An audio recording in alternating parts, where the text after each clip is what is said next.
mot matrice est un mot assez malvenu pour désigner ce qui est au point de départ.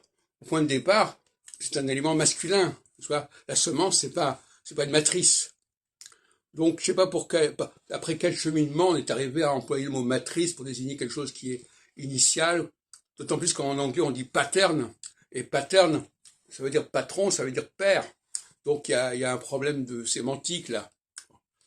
Mais, ce qu'il faut bien comprendre, en tout cas, au niveau linguistique, au niveau théologique, au niveau cosmologique même, c'est que la notion de semence est une notion qui signifie quelque chose de très concentré.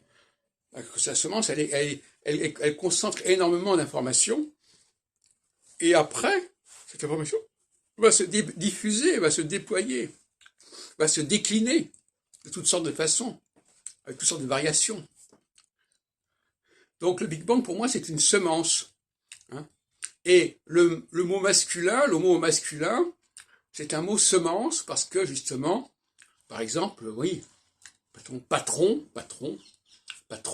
le on de patron, il disparaît quand on dit la patronne, quand on dit patronner, il disparaît. Il se dissout, le N réapparaît, alors qu'il était concentré dans le on. De la même façon que dans humain, il y a le 1 qui est là dans la semence, et qui, quand il passe au niveau féminin, devient humaine, et à ce moment-là, le N apparaît, qui était caché dans le humain. Donc, quand on passe du masculin au féminin, il y a quelque chose qui était caché et qui va apparaître. Le N qui est caché dans humain, dans patron, eh bien, au féminin, le N réapparaît.